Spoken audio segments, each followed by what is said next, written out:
Every story starts somewhere. In this podcast, we'll take you to the four corners of Ireland, from craggy cliffs and bare-topped hills to bog-drowned fields and sacred wells. Who knows where we'll end up? In the 1930s, the National Folklore Commission asked school children all over the country to collect stories and folklore in their local area. Thousands of children went home to their parents, grandparents, and neighbours and gathered tales of the past from their elders. These were local tales about magical hills, miraculous lakes, and life-saving wells dotted across the landscape. These stories form the basis for our adventure. But come with us now as we join our storyteller. I wonder where we'll begin today. This is Where the Story Begins.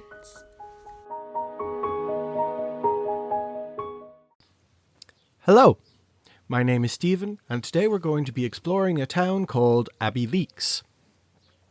I moved around a lot in my life. I've never lived in one town for longer than about 6 years at the very most. But Abbeyleix is one of the towns I lived in for a while as a child. In fact, it's where I had most of my primary school education. Abbeyleix was founded in around 1183. It was built around a Cistercian monastery, and that's how it got its name. It was originally built closer to the River Nore. However, after it was flooding regularly, it was decided at around 1790 to level most of the town, with the exception of the post office and the hanging tree, and to move it further away from the river. As it happens, I lived right next door to the old post office and the old hanging tree, in a spot that's now called Old Town. And so the story I've picked out to share was recorded from a resident of Old Town, someone who lived in the same area I did, which I thought was nice. Many, many years ago, Neil O'Shea and his wife Kathleen lived in a little cabin on the banks of the Nore, not far from Abbeyleix. Many a dark winter's night Neil guided poor travellers across the old ford over the Nore. And so, one wild night, he came on a poor creature who had lost a leg in an affair with smugglers, and was now begging his bread from door to door. An old sailor he was, and glad enough to get the night's lodging from Neil. The next morning, the poor man was asked to stay, and that was just what he did. Day in, day out, he sat at the ford begging. And as he wore a big red nightcap, he was soon called the Bogha Rua. The little bit of money he gave the O'Sheas for his support came in useful. And so things went on till old Neil died. And as kind as he had been to the Bogha, his son Terry was kinder. One fine morning, however, the Bogha said, "Terry Alana, I won't be alive in 24 hours. Whisht now, said Terry. Keep up a good heart and I'll run for the priest. But the Bogha said it was no use, and he went mad entirely when Terry asked for money to get a doctor. If I have as much as would buy me a coffin, says he, may my soul never rest. And so he died without the priest, after Terry had promised to bury him with his nightcap on. The night after, the Bogha appeared, trying to tear off his nightcap. Terry was frightened and told his mother, "I'll go bail the strings of his cap weren't loosened before he was nailed in the coffin," said the mother. "And there's never a corpse that can rest easy while there's a tie or knot on its grave dress. And a cushla, says she, go with a neighbour and open the grave and see if anything is astray." Terry did as his mother said, and sure enough the cap was tied tightly, and just as he was in the act of unloosing it, a golden guinea dropped out. Terry said nothing, but closed the grave, and at nightfall came back alone, opened the grave again, and found 100 gold guineas in the cap. However, the Bacha came again in his dreams, this time pointing to a large stone in the brink of the river. Terry went and moved the stone and found a big leather pouch of money. And wasn't he delighted, because now he could marry Annie Kinsella, a rich farmer's daughter. That night, however, it seemed the Bacha was in the house again. Chains rattled, pots were thrown around, and the naked fire blown out of the hearth.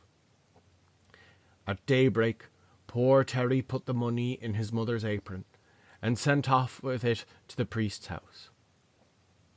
"I won't have anything to do with it. It is not mine," said the priest. "But take it to the landlord, and he can use it for some public works." But Terry ran away, leaving apron and money on the floor. That evening the priest's servant took it to Maryborough, and in 12 months a fine bridge of 7 arches spanned the Nore, at the very spot where the Bacha Rua used to sit, and anyone has any doubt on the matter has only to drive out some fine day from Abbeyleix, and he'll see the 7 arches of which is now called Poor Man's Bridge. I think I've only crossed Poor Man's Bridge about a half dozen times in my lifetime. It's between Abbeyleix and nowhere that a small child really needs to go unless they already know someone who's there. So there wasn't really much reason for me to cross that bridge very often. I would occasionally do so when I was helping my mother, who would teach drama classes in various schools nearby, but that was about it. One thing I find pleasantly enigmatic about this story is that the informant is listed only as O'Toole. No first name and no age or anything given.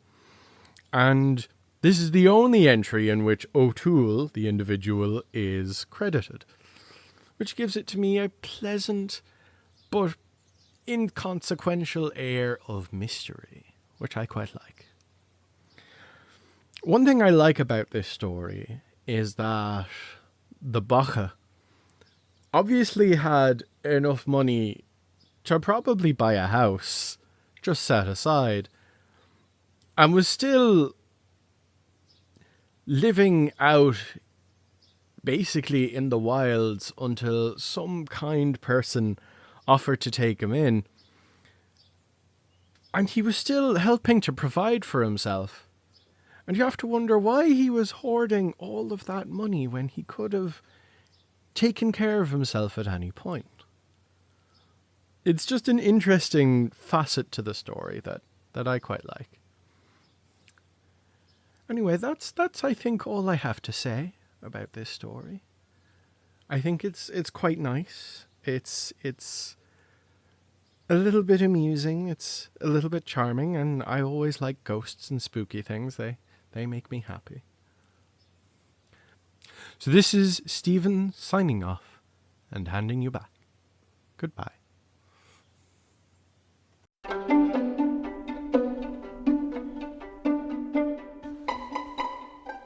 Thank you for joining us on this episode of Where the Story Begins, brought to you by the National Leprechaun Museum.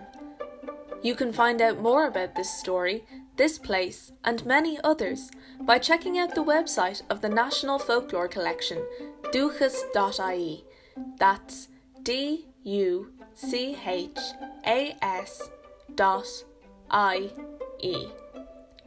You can also find out more about this place on loganham.ie, the place names database of Ireland. That's LOGAINM.ie. The National Leprechaun Museum celebrates Irish folklore and mythology through the oral storytelling tradition. You can find us on Jervis Street in Dublin, Ireland, and on leprechaunmuseum.ie.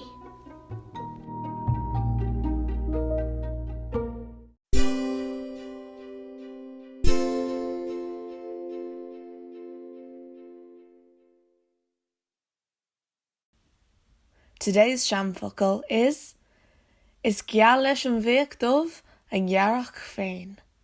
The raven thinks its own nesting is fair.